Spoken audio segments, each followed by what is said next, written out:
And I am Iron Man. One snap. One snap was all it took to win this fight. The world had always come down to a final snap.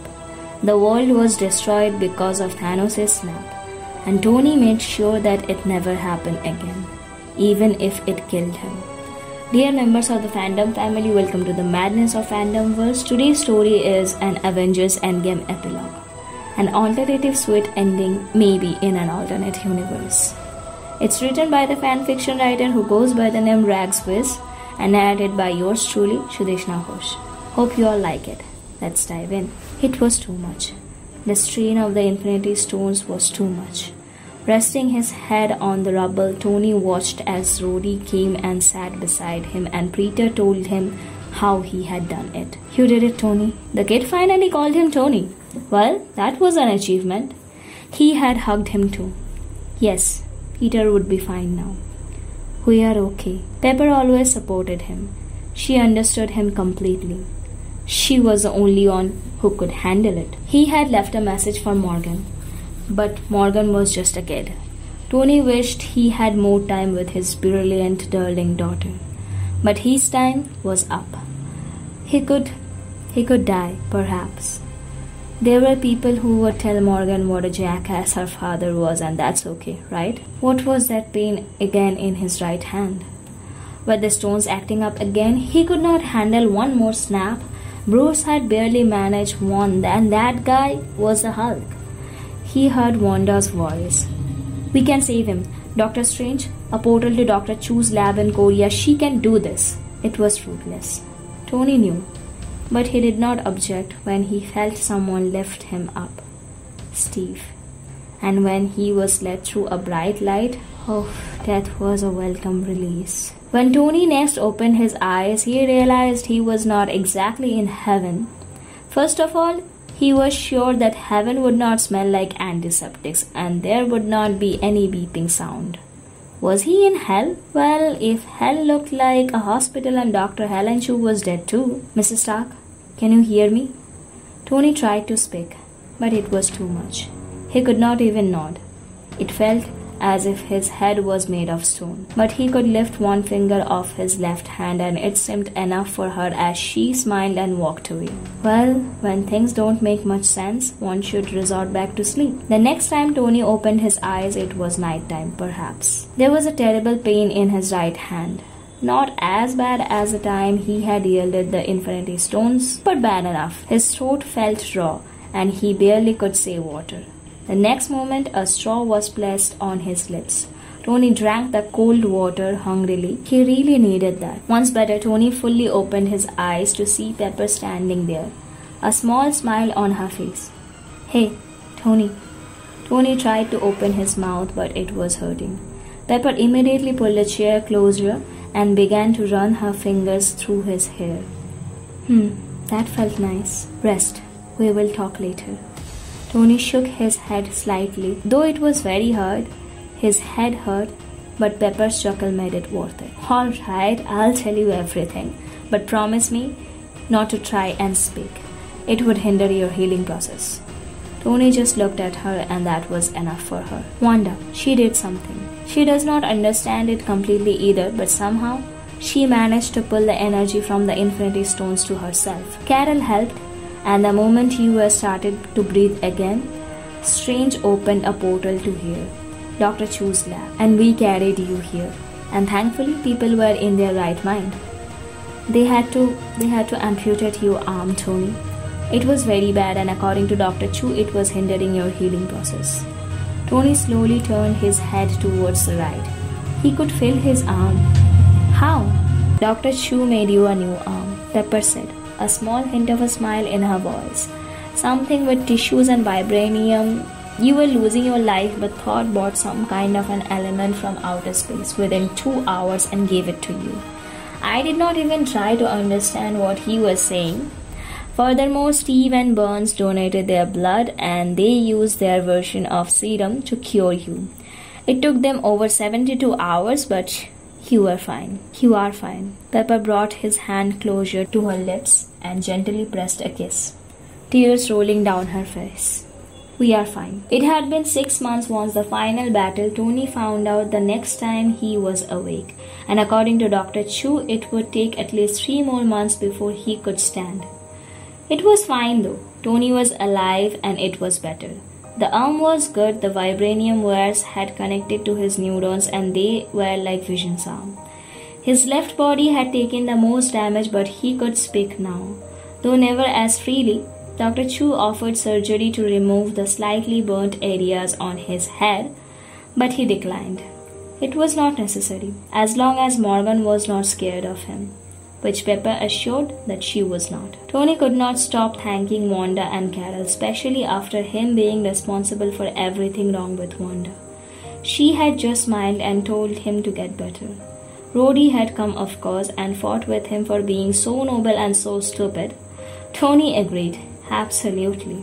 Shuri and T'Challa had come, and Shuri had told him that there was a chance to bring Vision back. His help would be needed and Tony was not going to say no. When Steve came, Tony somehow knew that this was goodbye. I'm going to return the stones to their rightful times, Steve said, sitting on the chair, and the Mjolnir. Tony huffed. I can't believe you can pick up that hammer. It's stupid. Steve chuckled. Well, I guess I'm worthy. Tony pouted before looking at Steve with a mischievous glint. Can I try? Absolutely not, Steve said seriously. You are in no condition to pick that up even if you are worthy. And if Pepper finds out, I'll be dead. Tony chuckled, shaking his head.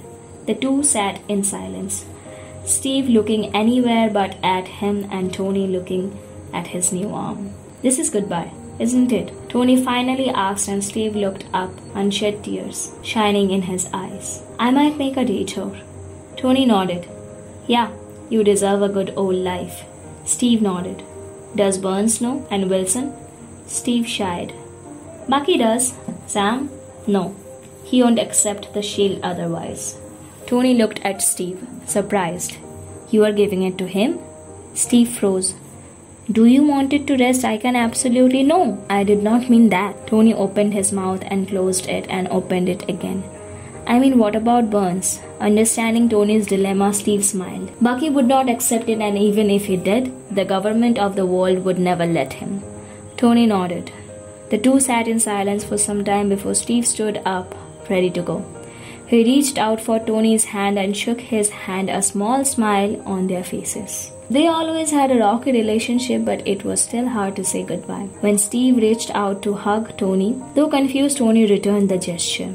Steve made it worse by whispering, You have always been my friend, Tony. Once they pulled apart, Tony looked at him with tear filled in his eyes. Not the best friend, though. His voice broke, but they still smiled. Goodbye, Tony. Goodbye, Cap. 3 months later, on a bright day, Tony stepped out of his car to see his farmhouse again. It had been far too long for his liking. Daddy! And there was the little bundle of life he loved. The one he was ready to give up his life so that she could live in a happy and free world. Despite still learning how to handle his new arm, Tony scooped up Morgan in a hug and began showering kisses on her head mercilessly. He had missed almost a year with the kid's life. He was never going to miss another. I have missed you, the young girl murmured, pressing her face on Tony's neck. Miss you too, kiddo, Tony murmured. And I'm never leaving again. Promise? I swear on Einstein. Morgan giggled. Pulling back, she looked at Tony's shirred face and slowly ran her small fingers through his cheek. Does it hurt? She asked slowly. Tony shook his head. Not anymore. Was it the big ugly grape? She asked. Tony chuckled. Yes, it was. Will you tell me the story? Tony nodded. If you still love me 3000. Morgan pressed a kiss on Tony's cheek and said, I love you 3 million. Who taught you millions? That was my job. Morgan giggled, shaking her head. Peter and Hurley. They are awesome, Daddy. Why weren't they here before? Tony pressed their foreheads together. Because of the big, ugly purple grape. As they walked inside the house, Tony spotted Pepper just steps away. Pulling her using the other hand, Tony kissed her, causing 3 kids in the house to groan. Daddy, Mr. Stark, screw you, Tony. Tony could not help but chuckle at the three voices. Pulling away, Tony put a slobbery kiss on Morgan's cheek before putting her down and turning his attention to Hurley Kinner. The boy had grown up, almost as tall as Tony. He immediately pulled him into a hug and groaned, "God, the potato gun has grown up." "Shut up," Hurley said, slightly squinting his arm. "What did you expect when you forgot about me?" "Excuse me?" Tony looked offended. "I did not forget about you. Who do you think was paying for your stupid science things?" Hurley rolled his eyes, but there was a trace of smile on his face. Laughing at the boy, Tony turned to see the last one of them, Peter. "Hey, kid. Hey, Mr. Stark," Tony gasped. "I thought we had reached the point where you could call me Tony. I worked very hard for that. Now we are back to Mr. Stark." Peter blushed, looked lost. "I'm so sorry, you were almost dying and I was emotional and I did not mean to call you Tony. Kid, but if you want I can call you Tony. It's just very weird. Well, Mr. Stark is easy and kid." Peter stopped, red-faced, as Tony reached out to him and pulled him into a hug. Peter melted in the embrace, clinging on to the older man. "I'm sorry," he murmured, his face pressed on Tony's chest. "It's okay, kid. It's not your fault." When the moon rose through the window of the farmhouse, we could see a happy family of 5. Tony Stark, Pepper Potts, Morgan Stark, Hurley Kinner, and Peter Parker. In an alternate universe, maybe we get to see the happy ending. Love to know your thoughts. Please share them in the comments. Hope you all like it. Please like, share and subscribe to my channel and hit that bell icon so that you never miss updates of new fanfictions and much more. You can also suggest and share links to your writings in the comment section for me to share them with our fandom family in my future videos. Soon we will dive into the fandomverse again. Until then, stay well and enjoy the madness of fandomverse.